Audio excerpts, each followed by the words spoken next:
Vou compartilhar aqui a tela no tamanho maior.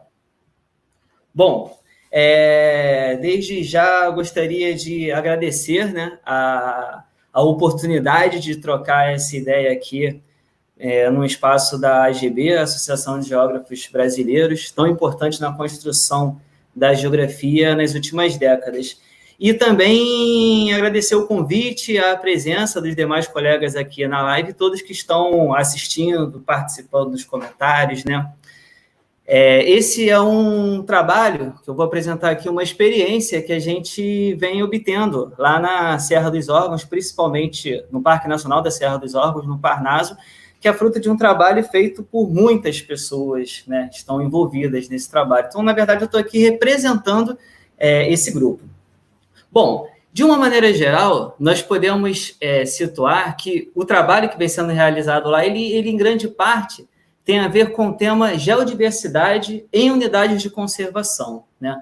Como que a interpretação ambiental em trilhas pode contribuir para um conhecimento mais holístico, um conhecimento mais sistêmico dessa diversidade existente em nossas unidades de conservação. Então, gostaria de destacar inicialmente a importância, né, da lei do SNUC, o Sistema Nacional de Unidade de Conservação, promulgada lá no ano 2000 e que, inclusive, amanhã completa 20 anos.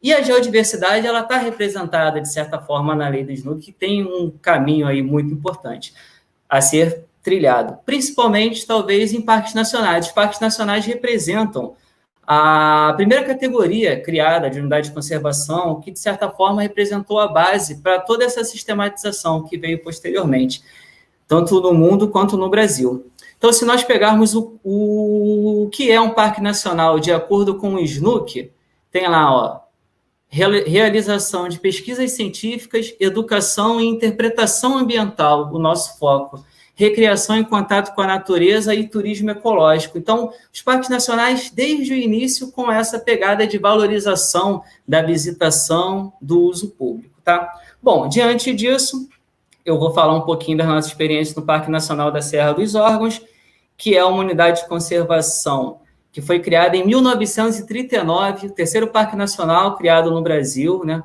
Antes dele, só o Parque Nacional de Itatiaia e o Parque Nacional do Iguaçu, né?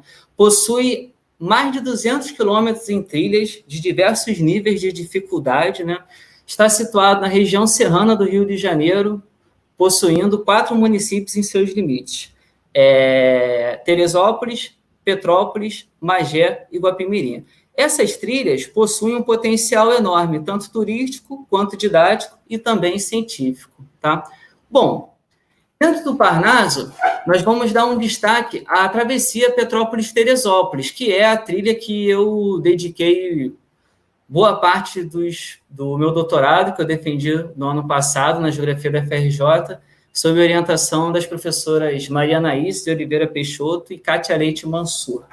Bom, a travessia Petrópolis-Teresópolis, ela faz parte de uma trilha de longa duração do Parnaso, que são os caminhos da Serra do Mar, e aqui a pegadinha com o dedo de Deus, que é a devida identificação dos caminhos da Serra do Mar dentro da rede brasileira de trilhas de longo curso. Bom, a travessia Petrópolis-Teresópolis, ela possui aproximadamente 30 quilômetros de extensão, é considerada uma trilha difícil devido à variação altimétrica, ao terreno, alguns trechos bem técnicos, e às dificuldades de orientação. Dificuldade de orientação, porque boa parte da trilha ocorre em afloramentos rochosos, então tem essa dificuldade, e também por você se jogar no ambiente de montanha e estar exposto à neblina, coisas do tipo, tá? Tradicionalmente, ela é realizada em 3 dias, mas pode ser realizada em 2 dias, 1 dia, enfim. 3 dias é legal, que você vai pernoitando, vendo o pôr do sol, nascer do sol. Geralmente realizada do sentido de Petrópolis para Teresópolis, que aí boa parte da caminhada você faz de frente, né, observando a cadeia de montanhas da Serra dos Órgãos. E a principal justificativa para trabalhar com a travessia Petrópolis-Teresópolis é que ela é representativa da geodiversidade e dos serviços ecossistêmicos do Parnaso, ou seja, toda a geodiversidade, variação de rochas, relevo, hidrografia, solos, E todos os serviços ecossistêmicos propostos por lei e apresentados pelo Marcos anteriormente, eles estão representados na travessia Petrópolis-Teresópolis. Então, logo, se eu tenho uma boa caracterização e um bom estudo da travessia Petrópolis-Teresópolis, esse estudo ele pode favorecer estudos e propostas de interpretação ambiental para outras trilhas do Parque Nacional da Serra dos Órgãos. Tá? Bom, os caminhos da Serra do Mar, ele tem aproximadamente ele é dividido em 6 trechos, né? Que é o Caminho do Ouro, a travessia Cobiçada-Ventania, a travessia Uricanal e a travessia Petrópolis-Teresópolis. Tem um contexto muito importante para esse debate das trilhas de longo curso da rede brasileira no país. Bom, eu gostaria de chamar a atenção para alguns aspectos da interpretação ambiental em trilhas de acordo com a experiência que nós tivemos na Serra. Uma atenção é a seguinte: para trabalhar a interpretação ambiental em trilhas, na Serra, pelo menos, é muito importante o estudo em diferentes escalas e também cabe ressaltar a importância da abordagem geomorfológica. Bom, para isso, eu trago aqui um mapa, né, da geomorfologia do Parnaso, tá? Com os diferentes compartimentos geomorfológicos e a travessia aqui, essa linha, né, esse caminho vermelho. Bom, a geomorfologia do Parnaso ela pode ser dividida em 2 principais unidades: a escarpa serrana e o planalto serrano, se a gente for dar uma olhada aqui na legenda, tá?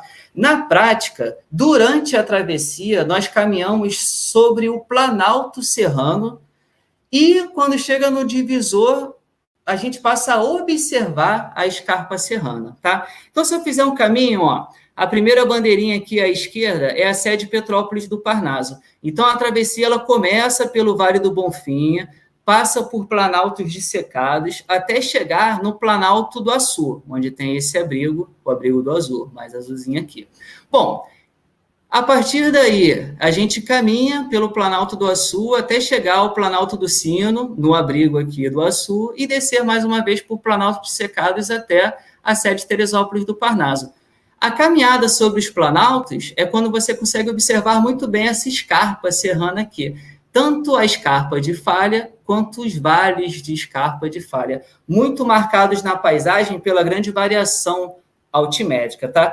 A partir desse contexto geomorfológico, a gente pode associar diretamente a abordagem dos diferentes tipos de rochas ali presentes, as diferentes taxas, né, os processos de resistência à erosão, diferentes tipos de solo, hidrografia e também a variação dos ecossistemas da Mata Atlântica a partir da variação de altitude. Bom, vou dar alguns exemplos para a gente dar uma passeada aí na travessia Petrópolis-Teresópolis. Em relação a diferentes escalas, nós temos, por exemplo, a escala de um afloramento rochoso, como aqui ilustrado e também na Pedra do Queijo, e a escala de uma bacia hidrográfica. Está aí a bacia hidrográfica do Bonfim, que representa seu perfil assimétrico, né, onde está situada a sede Petrópolis do Parnaso.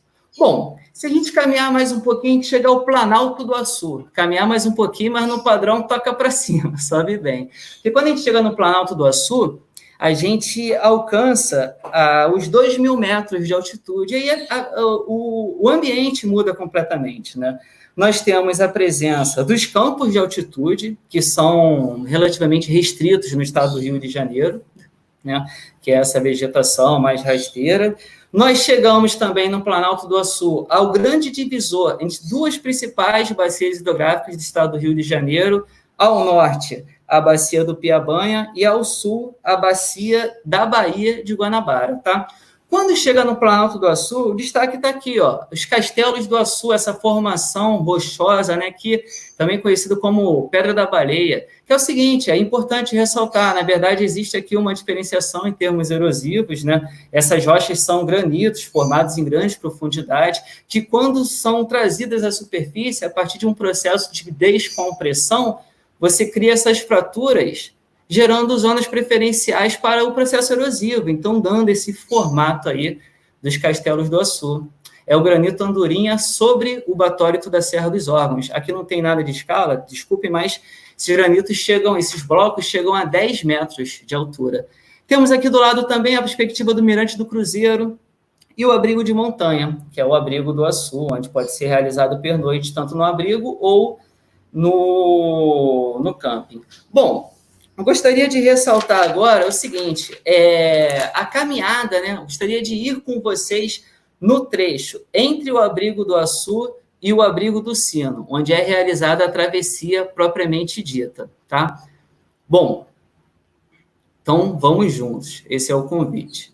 Antes disso, eu gostaria de ressaltar o seguinte, nas trilhas, as paisagens geram movimentos, ou seja, nas trilhas, os fluxos existem na busca de paisagens, na busca de perspectivas diferentes de determinadas paisagens, tá? Então, aqui representado, vou usar o relieve, para o segundo dia da travessia. Então, juntos. A gente sai, né, do abrigo do Açu, passa pelo Morro do Marco, onde já começa a ter essa perspectiva privilegiada da Serra dos Órgãos. A caminhada se dá sobre os planaltos do Açu e do Sino, onde fica muito claro também as escarpas, né, ao sul e a visão da Baixada da Guanabara. Chegamos à Terra de Gigantes, onde fica de frente a paredões com cerca de 500 metros de altura, as Big Wall. Sinalização da travessia mais rústica, passa pela Pedra do Sino, caminha mais um pouquinho para chegar no abrigo do Sino. Opa, fomos juntos. Está aí, ó, as escarpas de um lado e o Planalto Serrano do outro. Bom, chegamos ao Planalto do Sino. No Planalto do Sino, é importante ressaltar o seguinte, apesar das rochas serem muito antigas e estarem associadas a um ambiente de junção, né, de placas tectônicas, ali variando de 480 a 630 milhões de anos, quando essas rochas foram formadas, né, na última junção do paleocontinente Gondwana, o relevo da Serra dos Órgãos é relativamente jovem, cerca de 60 milhões de anos. E o Planalto do Sino, ele permite, a visão da Pedra do Sino permite essa abordagem, né? Porque você fica de frente para esses paredões da escarpa, observando lá no fundo, se vocês conseguem ver, lá no final da foto, a Baía de Guanabara, onde foi desenvolvida a região metropolitana do Rio de Janeiro. Eu continuo sobre os campos de altitude. Aqui do lado, a vista para o Morro do Papudo. Esse relevo pontiagudo aqui também são depósitos de blocos do granito andorinha, a mesma formação rochosa que sustenta o relevo da Pedra do Sino, que sustenta que representa os castelos do Açu. E o Papudo tem uma questão também interessante, que é o aspecto histórico, né? A conquista da Pedra do Sino foi realizada em 1846 por um botânico escocês, então meados do século XIX, o George Gardner. Só que, inicialmente, ele atingiu o Morro do Papudo, que é o que dá para ver ali de Teresópolis, porque ele imaginava que era o ponto culminante. Chegando ao Papudo, ele conseguiu observar um aspecto de um cimo. O cimo é um topo arredondado. Daí o nome, Pedra do Cimo, e depois Pedra do Sino, né? Do Papudo, em outra expedição, ele foi até a Pedra do Sino, conquistando o ponto culminante. Diz a história, né, sem muitas dificuldades, devido às trilhas de ântais que existiam no local.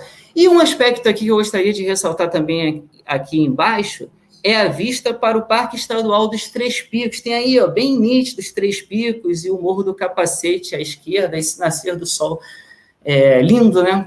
Que é o seguinte, as trilhas, elas conectam, né? Então, você já está na Pedra do Sino, olhando para o Parque Estadual dos Três Picos e planejando trilhas que conectam essas diferentes unidades de conservação.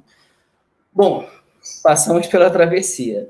Um outro aspecto que eu gostaria de ressaltar rapidinho é que a elaboração de roteiros, né? Para a elaboração de roteiros, a nossa experiência mostrou que é muito importante a presença e estabelecer diálogos no território. O que isso significa? É muito importante que roteiros geoturísticos e didáticos sejam elaborados com essa presença, com esse diálogo, que o diálogo no território com pessoas de diferentes formações, com diferentes pessoas, façam parte da elaboração do roteiro. E não que o roteiro seja elaborado para depois ser divulgado. A construção tem que ser conjunta. Então, vou dar alguns exemplos, né? Por exemplo, a experiência que nós tivemos, trabalho de campo com geógrafos e geólogos, trabalho de campo com gestores de diferentes unidades de conservação e condutores do Parnaso, a realização, que nós tivemos a oportunidade de fazer, de um mini-curso Geodiversidade da Serra dos Órgãos, com gestores e condutores do Parnaso. Passamos lá o dia, foi uma das atividades da abertura da temporada de montanhismo de 2018. Bom, atividades dos projetos de extensão, expedições do Cefet, Campus Petrópolis, onde nós levamos lá no Cefet professores e alunos para a travessia, né? Nós temos aí alunos, inclusive, do ensino médio, menores de idade, né? Essa virou a nossa atividade principal lá das expedições, a cereja do bolo.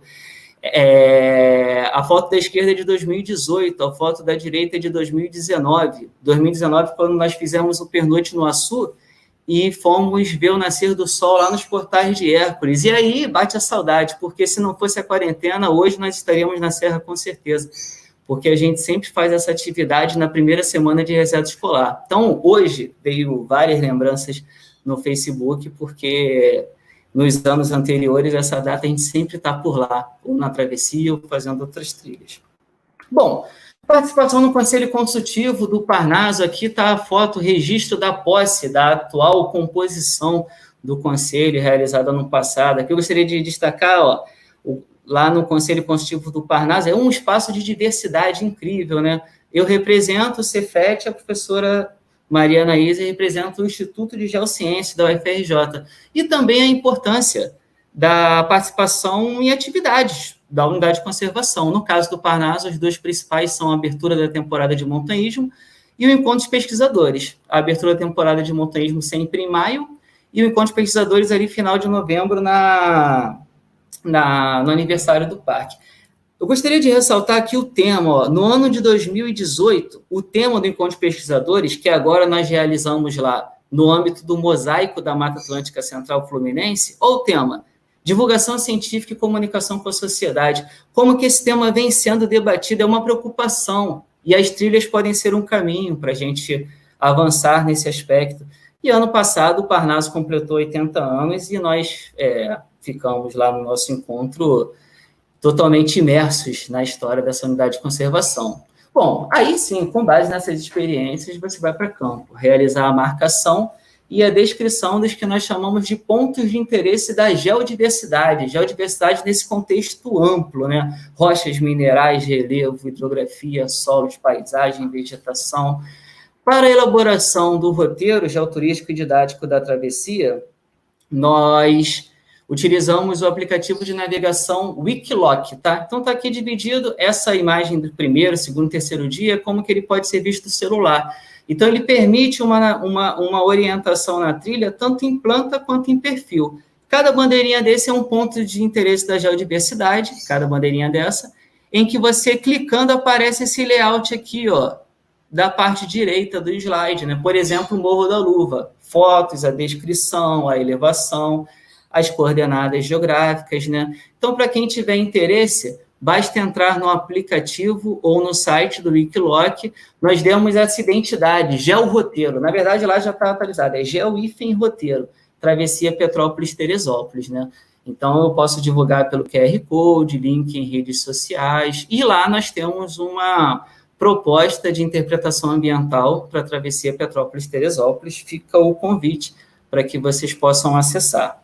Bom, valeu, galera!